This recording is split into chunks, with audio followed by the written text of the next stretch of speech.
I'm going to go ahead and start.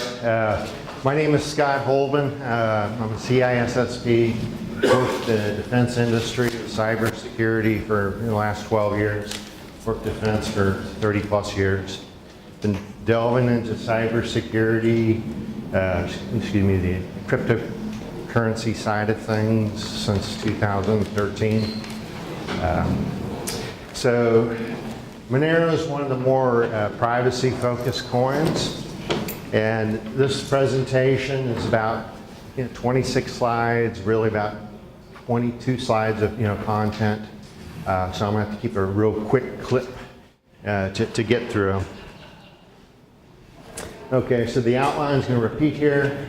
Got 4 sections. Crypto for newbies. Then there's some core Monero concepts I'm going to delve into a little bit. There's no way I can do it justice in this period of time, so the emphasis on these slides is to leave references so after hours you can look at the slides and follow up if you have more questions and learn very efficiently. Rich shared this picture on the left showing you monopoly money and the color of the U.S. currency. It's kind of interesting. The question is, people say, what's backing crypto? And I say, look at the services on the left. What's really backing those? I mean, does Amazon really own the product? Does eBay own the product? Or Uber or Lyft or Airbnb? No. Basically, they're delivering a service when you expect, and trust is established, and they're consistent with that. Crypto, this is really the 5th generation money.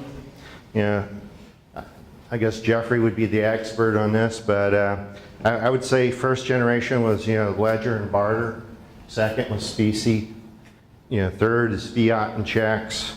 4th is credit cards. This is 5th generation money. You can look at the different forms of payment and currency.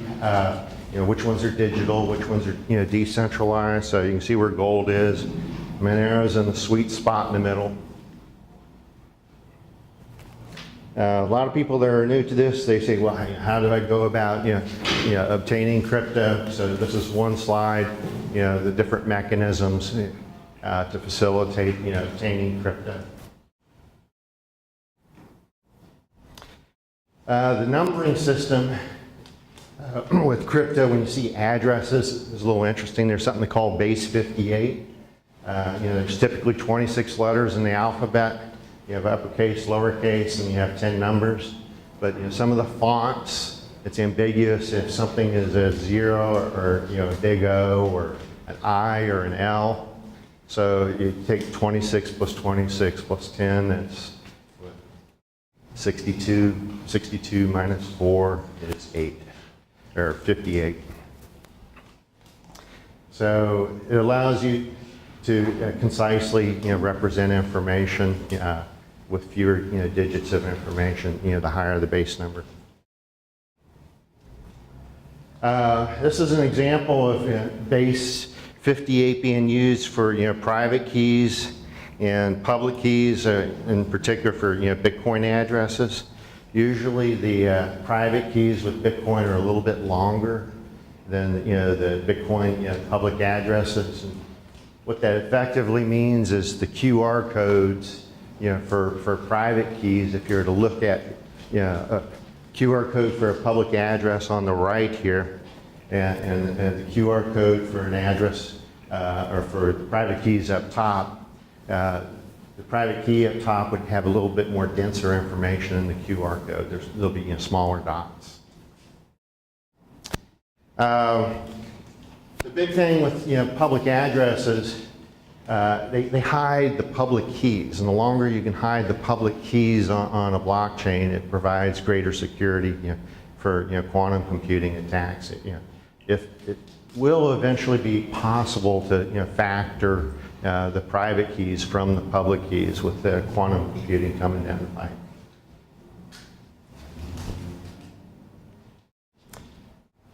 One of the advantages of Monero is there is no rich list. I think most of you have seen rich lists for Bitcoin and rich lists for Dash. The rich list I have posted in the middle was captured probably about 6 months ago, or older. But you could see there's at one time there was a Bitcoin address that had $124 million in it. But it's not possible to get a rich list for Monero and Zcash. That's one example of privacy. Okay, so there's some Monero concepts I want to drill into. And I really can't explain it to the nth degree in the period of time here. But there's some core concepts. I want to make those core concepts sink in, and then you can dig into it downstream and learn more. Okay, so all cryptos that are worth their weight, one of the necessary conditions for them to be a crypto, they better have a white paper, otherwise there's some problems. Well, the original white paper, Satoshi Nakamoto wrote it. What's interesting is Monero's got a character like a Satoshi Nakamoto. This guy called Nicholas Van Saberhagen.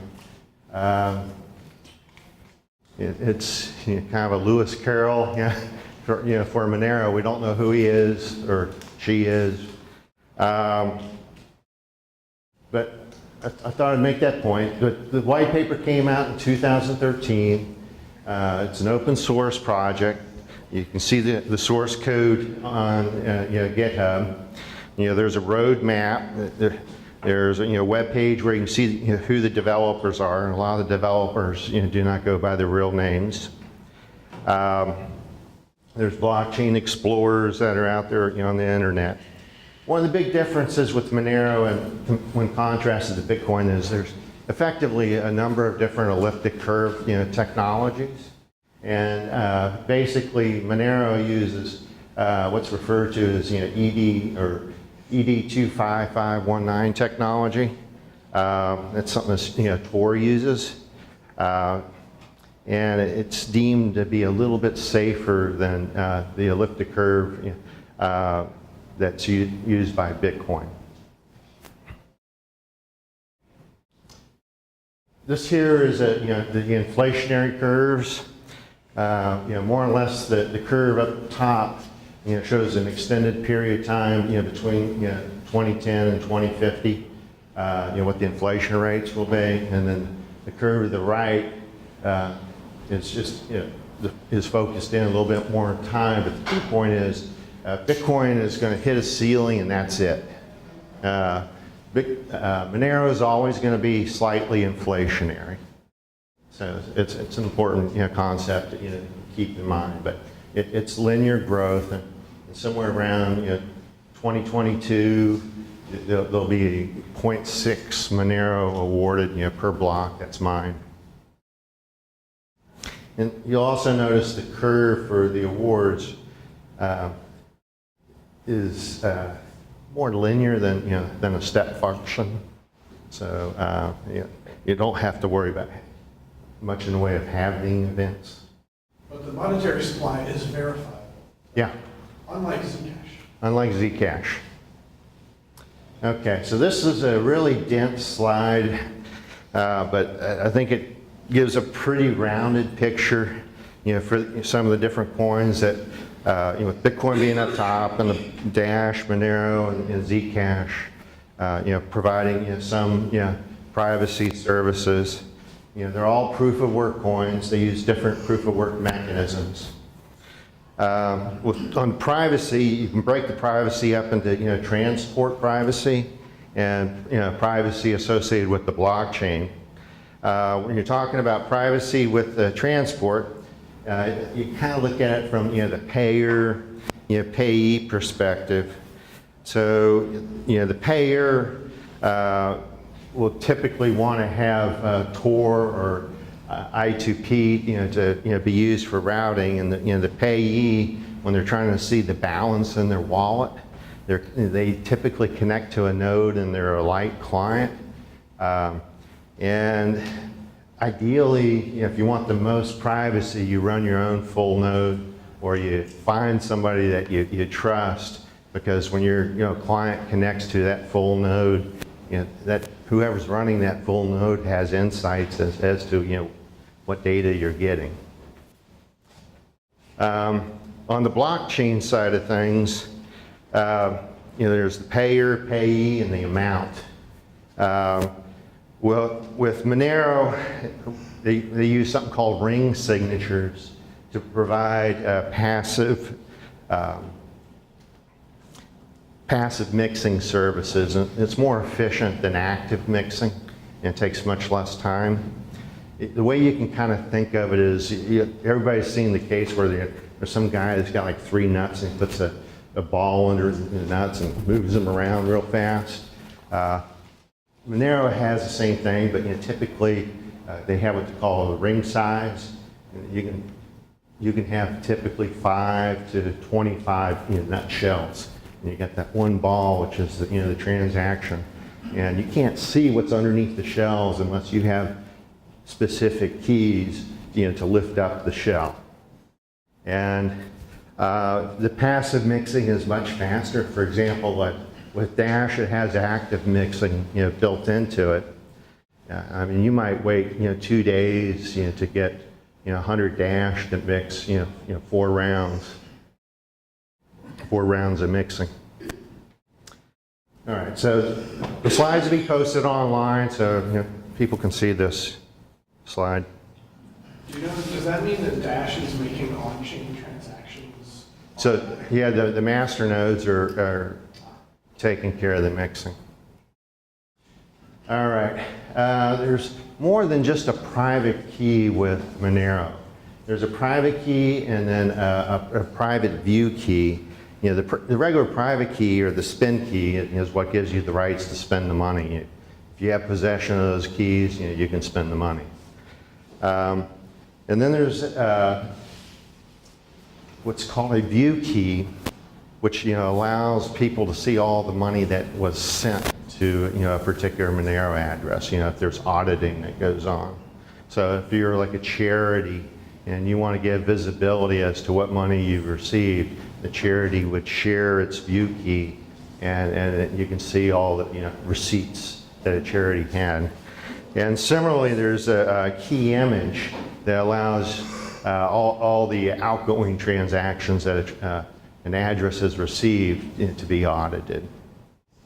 And then there's a transaction key where, say there's 2 parties that are going to communicate to, exchange funds between each other. And Monero offers so much in the way of privacy. If you want to validate that you indeed sent the money, a transaction key is a way to verify that the funds were actually sent, that nobody else can really see. So the lower right hand or lower left hand corner of the slide, those are some key concepts to go back to. To stay focused and not get lost in the weeds. All right, there's some basics with Monero. The addresses are really long. Okay, Monero uses what's referred to as stealth addresses, and the minimum address size is going to be about 95 characters. And when you start talking multi-sig and things like that, multi-sig technology is still relatively new and immature. But it's evolving. We might see it stabilize over the next year. There's the concept of payment IDs. If you use a stealth address over and over again and you have different customers sending funds to that same stealth address, you need some way to disambiguate who the money is coming from. And that's the reason for a payment ID. And most of the other cryptocurrencies, that's kind of a foreign concept to the end users. So the Monero wallets have to have a little extra information that has to be obtained to facilitate transactions in certain cases. And there's a concept of an integrated address where the payment ID is actually built into the Monero address. So in essence, if there was a merchant accepting payments, they could make a Monero address unique from a user perspective, for each customer that it's going to check out in their checkout cart. All right, so I'm going to talk about ring signatures a little bit. The main point I was making earlier is it's passive mixing that uses mathematics versus active mixing. And the ring signature technology has been around mathematically, well documented since the early 90s. So it's not something that's new. It's been around for a while. The major disadvantage of ring signatures is it does cause blockchain bloat. So the transaction sizes, for Bitcoin, you're probably talking on the order of a 500 byte transaction nominally on Bitcoin. Similar transaction with about 5 to 8 ring signatures. It could easily be the 12 kilobyte range. So there's an equation there. The ring size, which is like the number of nuts, equals the number of mix-ins plus 1. The plus 1 is the one nut shell that has the transaction that you want to hide or keep private. Okay, stealth addresses, they protect the privacy of the recipient. And they're highly, in order for them to work, they take advantage of cryptography. In particular, there's this mechanism called Diffie-Hellman, Diffie-Hellman key exchange. And in order to do the key exchange, fundamentally, you have a recipient and you have the sender, and both parties have public and private keys. And the stealth address that gets published, so the sender of the money knows where to send the money to. Built into it is the public key of the spend key. And by virtue of getting the address, the sender of the fund can obtain the public key of the receiver of the funds. And then effectively, the sender dynamically creates a address where the monies or the funds are going to be sent to, and writes that information to the blockchain in an encrypted form, and the recipient through the Diffie-Hellman key exchange can figure out where that stealth address is and knows how to obtain the private keys to spend the money at a later time. So it's a very interesting technology, but it provides privacy to the recipient. Okay, Monero was the first to implement confidential transactions. Since Monero uses ring signatures, they more or less implemented confidential transactions using ring signature technology.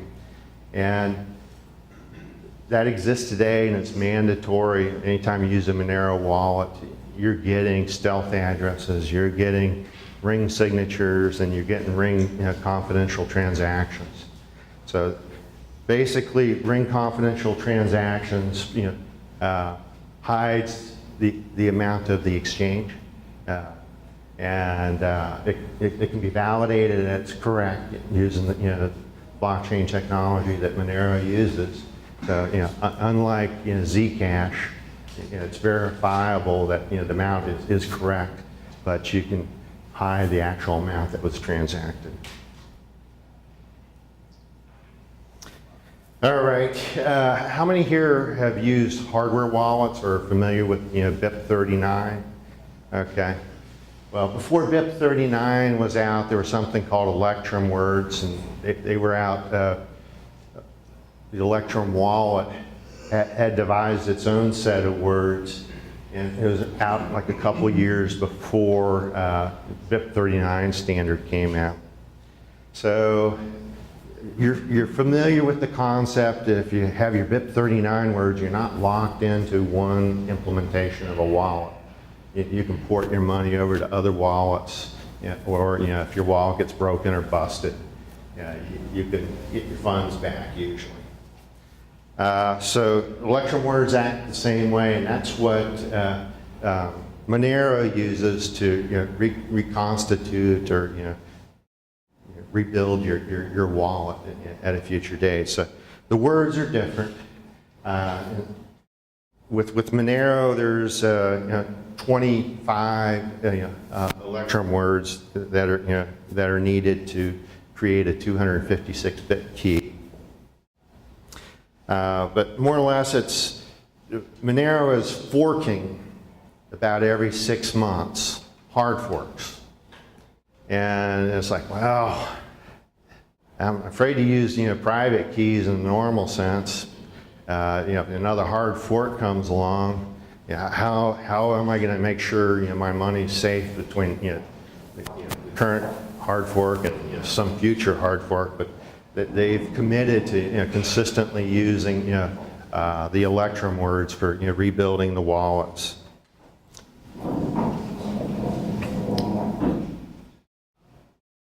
All right. What I've done here, with the assistance of my brother, was to show a seed generator. Being a CISSP, I don't like using other people's wallet generators until I understand what they're doing. That's my golden rule. If I can't synthesize the private keys, the public keys, and the addresses, it's like, I'm not doing it. And I like to do it independently, to validate, that some of the JavaScript programs and so on are doing what they say they're doing. There's a lot of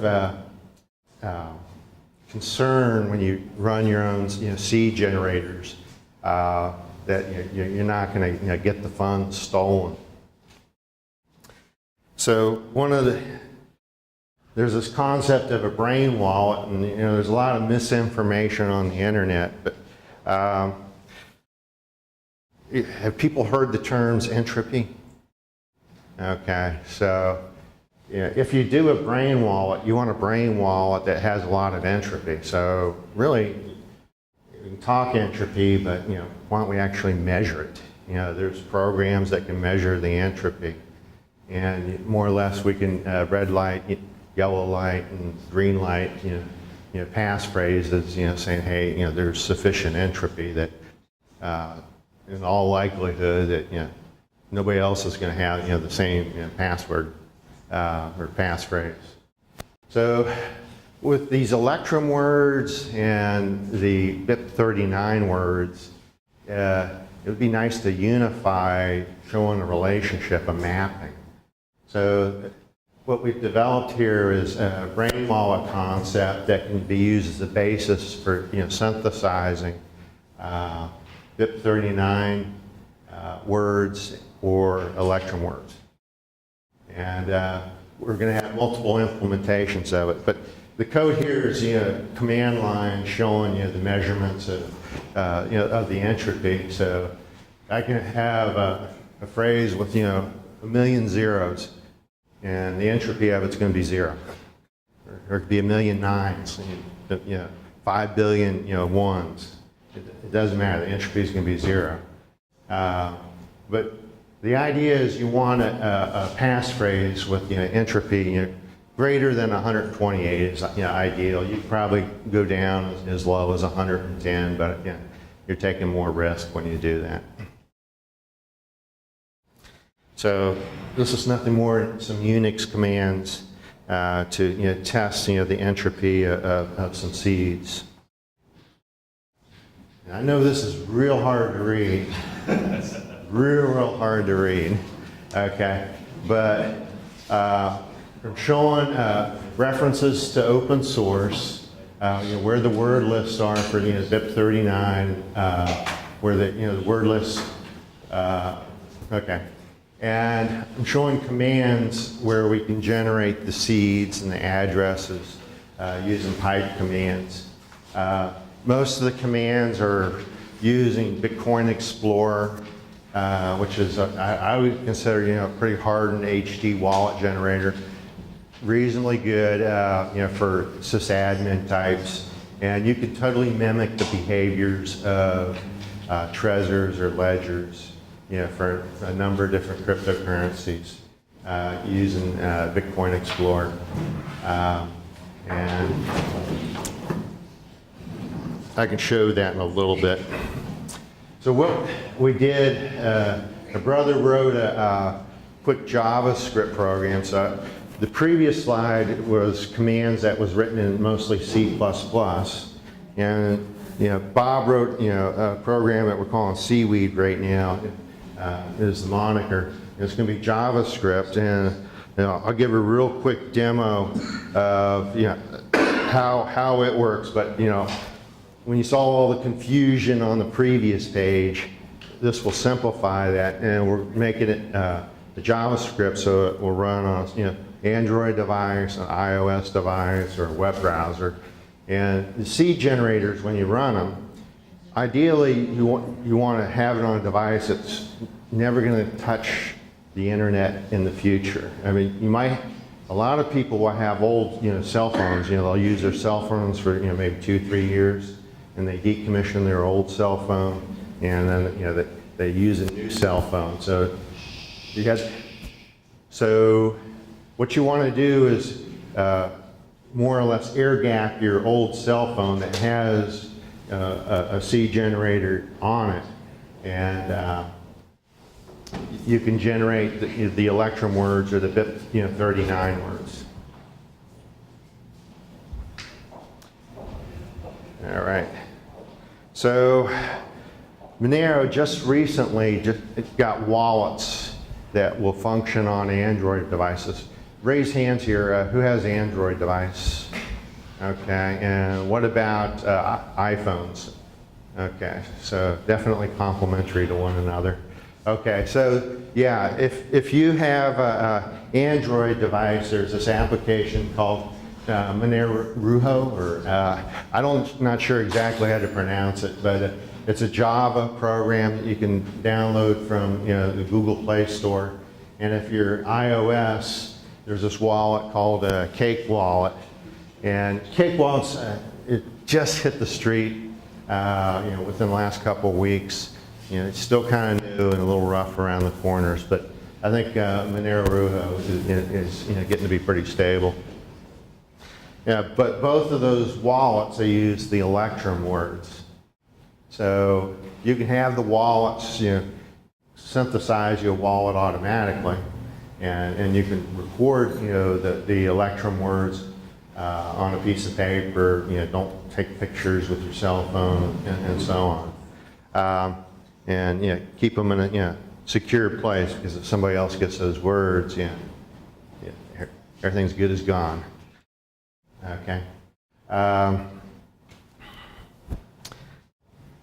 So I guess the one last point I'm going to make before the demo is probably about another 3 to 6 months we'll see a ledger hardware device a production model support Monero. A little over a year ago, I was playing with Monero on the Trezor, but it was like alpha code. And when the hard fork occurred, it's like it broke. So that's the big thing. When these altcoins are new and the base is small, they'll tend to hard fork, and then as coins become more and more mature and they get a bigger user base, they're going to be more likely to take soft forks as a route. Are the hard forks changing the actual transactions? Mm-hmm. Okay. Yeah, especially Ring CT has a big change. Yeah, go ahead, Mike. You said smaller projects tend to not hard fork because you're going to disenfranchise your user base. You're going to have a bigger base, but I might have said it backwards. Okay. well, no, I was wondering, isn't it part of Monero's roadmap to continually hard fork, even maybe every year, but aren't they going to just keep hard forking regardless? Isn't that their plan? Yeah, they're claiming, in the past, every 6 months, and it's probably not too long, and it'll probably be a hard fork once a year, and it'll slow down a little bit. But yeah, the emphasis is on hard forks. All right, let's see if I can get the demo to run. So I've got, hey, I'm doing pretty good on my time.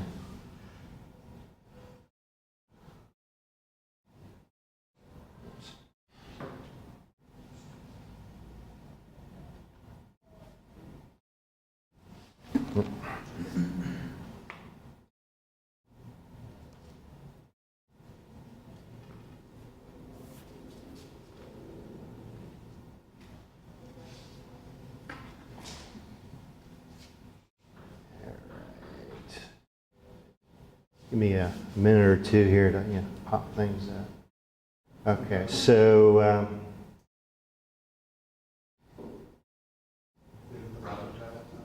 yeah.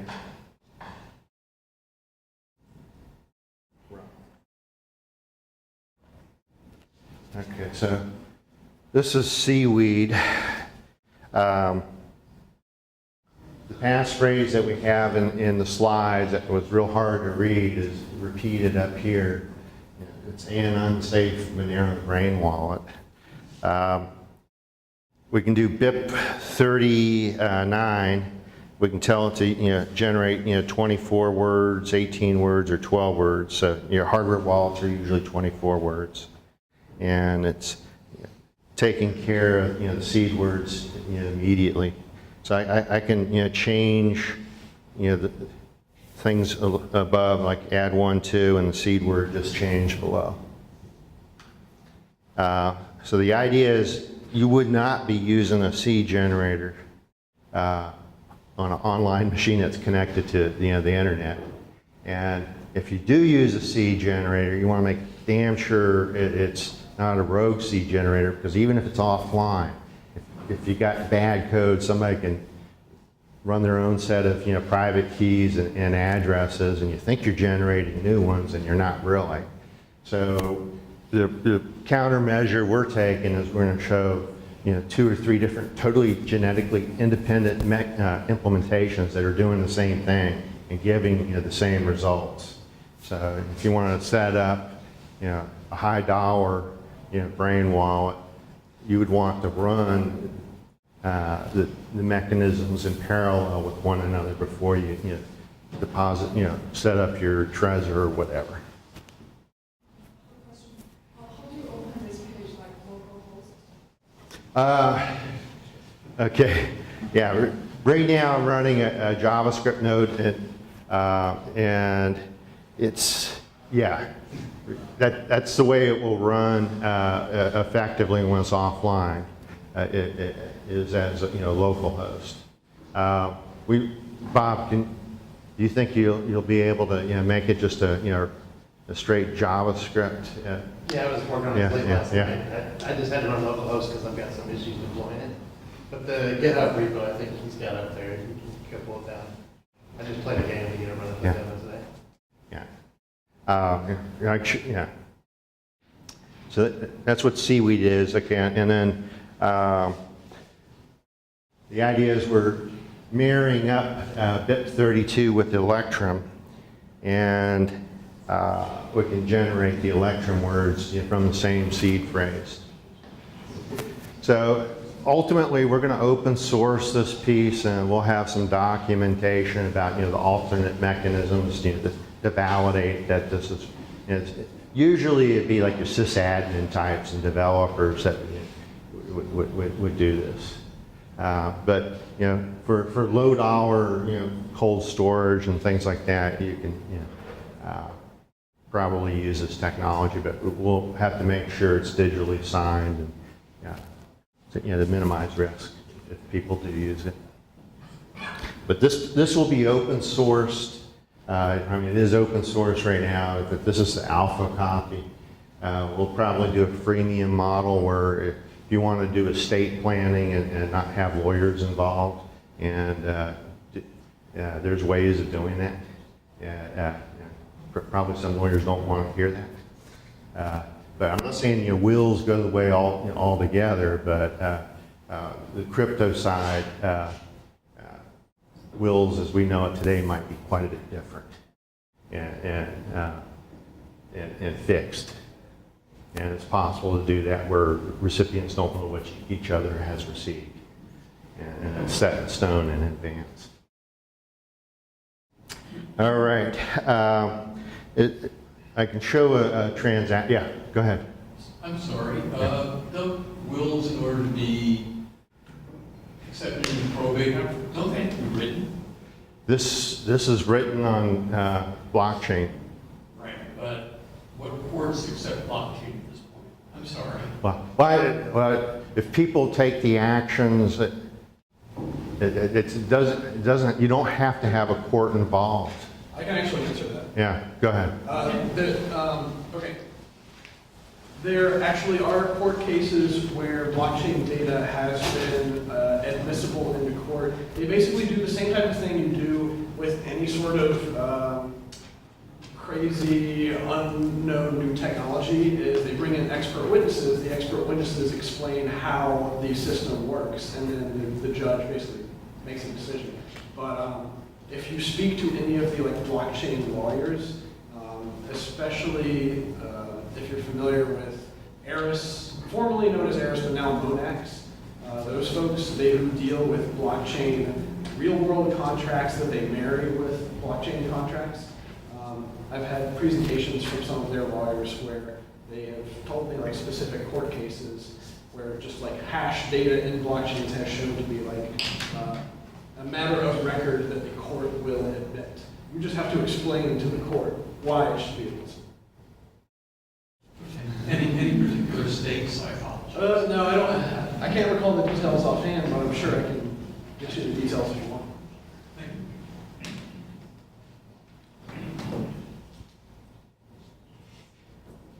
you. Okay, so I can do screen mirroring with the iPhone. So that's what I'm doing right now. I'm gonna pop open the Cake Wallet app so you can kind of see what it's like. All right, the C. All right, so right now this is a wallet. I can send and receive. I mean, most of you have seen this. But one of the big differences, there's a payment ID, and typically the recipient will supply you the payment ID, because that's so that they can disambiguate who the money came from. And for example, if you were to go to exchanges like CoinJelly or Shapeshift or one of those. Especially Shapeshift, if you were to convert your Monero into something else, if you forget your payment ID, that money's gone. So you have to be real careful. But if anybody wants to receive a little bit of Monero to play with, the transactions are pretty expensive. I mean, it's not like Bitcoin, but you can easily end up paying $5 to $15 a transaction. It's not immediate. Usually it's a couple minutes. Sometimes it might be like 10 minutes before you start seeing everything settle out. Even though the blockchain itself is on a 2-minute cycle. Any questions? You nailed it, man. Yeah. Just to let y'all know, after this, we're going to Dugan's patio. We can't really stay here to talk and network, but we got the whole patio, and we can get some beers and talk more cryptocurrencies and blockchain technology. So just to let y'all know that's Dugan's. That's within walking distance. So thank you so much. That was a great presentation. Okay. Thank you, Scott. All right.